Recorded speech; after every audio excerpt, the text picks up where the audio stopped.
people. Somebody said that they wanted to see my garden plot, my plant plot at the community garden. There's nothing going on, but I'll still take a video of it later. But so this is what's happening at my crazy house. So this used to be a curly willow. Now it's just a stick, because this is just, when I moved in, it was here and it was full of like concrete debris, so I put soil in it and planted shit in it. This I picked a cutting out of a midway strip of some pendulous juniper of some sort. Oh, who fucking knows? That was a juniper. Now it's a dead juniper.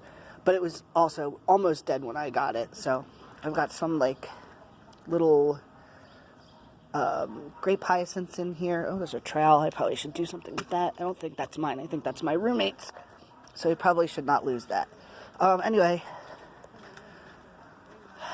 that's Ficus indica, a type of prickly pear. It's the prickly pear that doesn't have glaucids or spines, usually.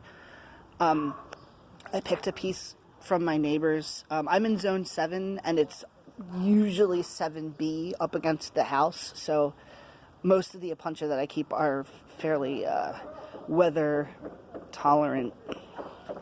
Bok choy. This is my bok choy. This is just for the pollinators, and my turtle eats like the pieces. I pick pieces off, but that's all I grow this for. I trash picked a stump from my community garden out of the compost pile and planted the stump, and now I've got like these beautiful flowers. They smell amazing, by the way. Oh yeah. Here's my Hemifusa. I'm not really sure which species it is, because Hemifusa was broken up into like 5 different species. So, and these are IKEA lights. They actually look pretty good. There's a bunch of Angelina sedum. I've got maybe 50 types of scents. Most of the scents are upstairs. This is one of my urns. That's box elder that I've been trying to dwarf. It always comes together. That's another Hemifusa type. This one I've had for like a while. Sorry, tomato cage. I've had this one for a while. It's followed me for years from like house to house. And I've got a bunch of different sedums, like a bunch of scents, different types of scents. That's Pixie aloe, I think. And it's just adjusting to being outside. This one stays inside, completely dry over the winter. They flower really well for us. That's Sunny. Sunny's one of my Mammillaria elongatas. So moving on. Reverse variegated or variegated spider. It's better than it looks, trust me. It's got to be watered, and it's been adjusting to the light, so it's all good. Some of my red scents. This one's, again, everything's adjusting to being outside for the first time, so it'll look a lot better in a few weeks.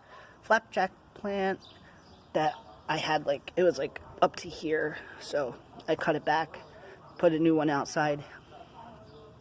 That's Sunny's daughter. That's another Mammillaria elongata. Horthy of some sort. Some type of aloe. I know what this is. It'll come back to me. But it's like a one of the spiky aloes. And it's usually like, I mean, this is a really fun plant. I like it a lot. And it's got a baby. And this is, I don't know. I'm going to say that is also a Haworthia mix of some sort. I don't know. And, well, everybody's seen this because it's my fairy garden. And I've got a really chlorotic Pilosocereus Goodellii, which isn't Pilosocereus anymore, but it doesn't matter. I really have no idea what's going on with him. I wish I knew. This is a very etoliated Sulca Rebutia, but it's doing better, and I've been plucking off the pups and planting them, and they look normal. That's a blue barrel cactus. They get like as big as a Volkswagen Beetle. This is like a 1.5-year-old seedling. It's insane how fast these things grow. I mean, like, saguaros at this size, or at this age, are like a quarter of this size or smaller, so. Pachyceres pringlei, these motherfuckers. That's Ken. No, sorry, that's Ken. That's Andrew. No, hold on. Sorry. Yes, that's Ken. That's Andrew. They're the same age. They have the same parents. One's just like thicker than the other. I don't know why, but it is what it is. So I'm going to do this really quick because this is going to be a long video otherwise. More Semper Vivums. This came from my friend Phyllis. Thank you so much. I adore you. Can't wait to see you again someday. She's in Florida now. Lucky ducky. Oh, that is a Turk's Head cactus. Cloister cactus something or otheris. I used to think it was Turpenzensis. Now I don't think it is, but it's... Until it flowers, you're really not going to know what it is because I got it at a market. Cloister cactus, Ritteri, which is like the snow torch cactus. Oh, that's my brain cactus, which has, oh dear, somebody hurt someone's feelings. It's got 4 buds, 4 flowers and a bud, so we're getting there. Echinus cactus Gersonii, couple paper spine, what do you call those things?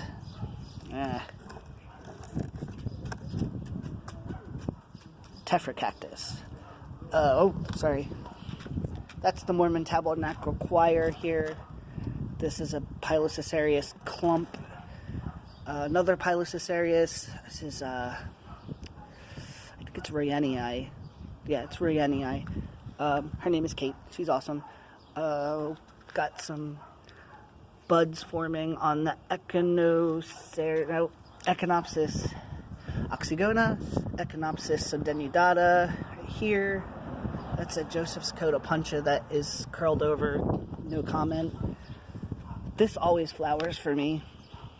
It's Echinocerius, what is it? Subintermis, that's right. Echinocerius subintermis. It has like these really pretty yellow flowers. It's a toothpick cactus, Stetsonia corine, and this thing grows some serious spines.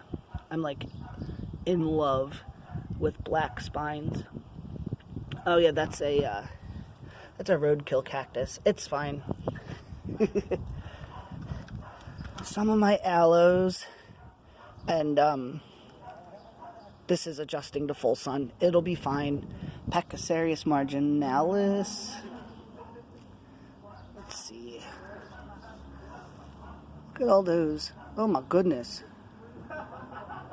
We've got some Copper King, Mammillaria, something or other. This is the one that I lost behind a dresser for an entire summer.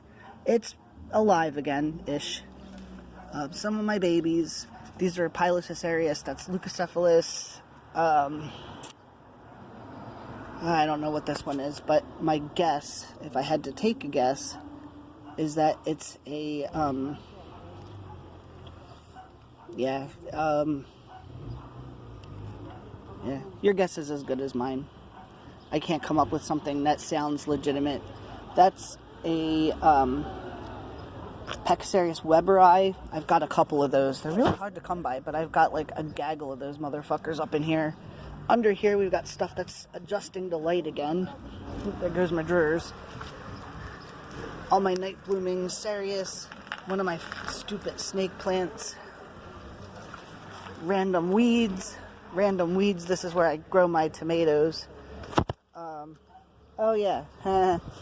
My string of anal beads. I've got this thing's got a bunch of different plants in it, but I've had the same string of pearls in this thing for 4 years. The care, real easy. Ignore them until they start to look like string of wasabi peas. Then water it. It'll be fine. Mess of sunflowers. More hemifusa, something or otheris. More sunflowers. Some of my weirder sedum types. The frilly guys. I love this. This is my favorite sedum. More sedums. Baby Japanese maples. I swear to God. My spider plants look better than this usually. Some more cactus. These are all seedlings that I've started myself. Down there we've got Notocactus, which is now Perodia eublemanii, Perodia magnifica, Perodia slaughteri is there. All the slaughteri and the eublemanii, I have like a bunch of buds. My baby saguaros. These are my little guys. These are like about 4 years old, maybe. Rando Easter cactus cutting that I've been starting. Even more semps, and I gotta weed the shit out of this. We've got some native Triscantia, aka weeds, henbit. That's a sedum hybrid of some sort. I don't know what it is, but I've been brooding pieces of it. There's my Oreosarius tolii, one of my bonsai elms. It's a Chinese elm, nothing special. A bunch more of the Alpuntia that I've grown from seed. This one's like super rare. I didn't grow that from seed, I got that as a cutting, but tiger jaws, which really that isn't tiger's jaws, but that's what it came to me as. That's Eve's needles. Oh yeah. What am I? Sorry. This is one of my seedling Pachysarius pringlei, and these are some Ferrocactus wilsonii, which is like the fish barrel or fish hook barrel cactus. Sorry. Moving on. Oh. One of my it's not a jade, it's something else. But this thing, I've had this for years too. I cut it back, it grows back. What are you gonna do? Oh, moving on. Last but not least, my ponytail palms. This is the one that got a haircut last year from my puppies. This is the new one that I got to chop apart and make ponytail palms that didn't have these big stupid scars. And then I realized that this looks way nicer, so we'll see what happens with that. I don't want to chop this up because it's got sentimental value, so I might end up with yet a third ponytail palm to chop apart. Oh, right. Opuntia robusta, the silver dollar cactus. This thing gets, they get like 20 feet tall, and each of these pads can, they can get 30 inches. That's my cactolantern from last year. I've had this for a couple years. I ganked a piece that was on the ground from one of my neighbor's plants, and I grew it, and it's gotten bigger. And his name is Tiny, and he's not tiny, and he's not user-friendly. This thing will bite you. More string of anal beads. This one I've had for 2 seasons. Again, I just ignore it. That's my key. Keep it in full sun and ignore the shit out of it. That's Senecio chalk sticks, which is very closely related, so I do the same thing with that. When it looks really, really bad, I water it. And most of my chalk sticks, because I've got a couple upstairs too, most of my chalk sticks lose their leaves in really cold weather. So I let them lose their leaves. It always grows back. Here's one of my Epipremnums. I thought it wasn't too cold to stick it outside. I thought it'll be fine. Clearly that was not the case. It is showing cold, frost damage, whatever. It'll be fine. They always are. It doesn't understand the concept of the moss pole, but nothing really to say there. More grape hyacinths. And yeah, here's my piece de resistance. This beautiful thing here is from the Atlas Connect collection. This is my fiddle leaf motherfucker. It's fine. It's growing. I pulled off a bunch of damaged leaves because I got tired of looking at it. But, there's new growth, so I guess it's not dead yet. That's a little bit of sun stress because I'm not the best at acclimating my shit. I just stick it outside and hope for the best. This I threw in the trash twice, by the way. Trash people didn't take it. However, they did take pots over the years of shit that I was growing. So at this point, whatever. I'll either grow something in it or I won't. It keeps getting moved back onto the pallet like it was at the curb. And when I say this is trash, I've thrown it away. It is trash. It's like the cat that keeps coming back the next day. So thank you for my downstairs garden tour. I will give you a tour of the shit that's upstairs on the deck and my plant plot at the garden as soon as something interesting happens. But I say this is like probably like a quarter of my collection of stuff. So we'll see. Thank you so much. I hope that you had lots of information in my video.